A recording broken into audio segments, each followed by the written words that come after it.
कलारी बा दुनु जो बनवा के कलो लीला फागुन भर मजा लो तू पूरा खुली आम बोलो हई रे होली है।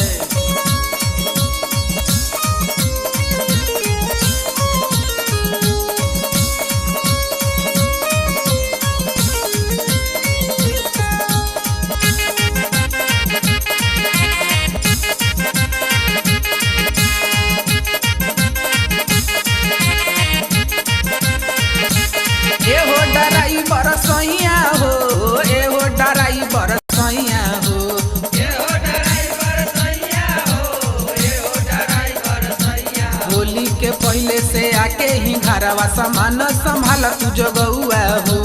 होली के पहले से आके ही घरवा सामान संभाल तू जगुआ हो। सामान संभाल तू जगुआ हो हमसे भइल बेसहुआ हो।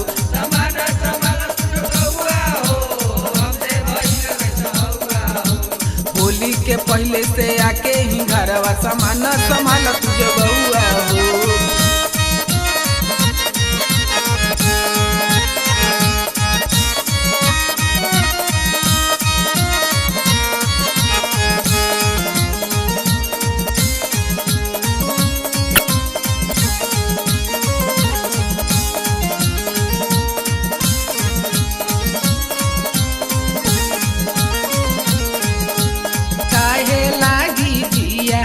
छछना बेल तू होलिया में छछना बेल तू होलिया में छछना बेल तू होलिया में। घर ही नाही रहेल चलावे लगड़िया फगुनवा में चलावे लगड़िया फगुनवा में चलावे लगड़िया फगुनवा में।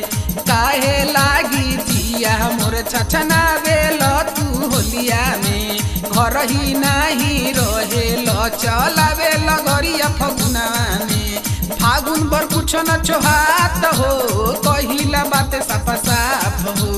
फागुन बर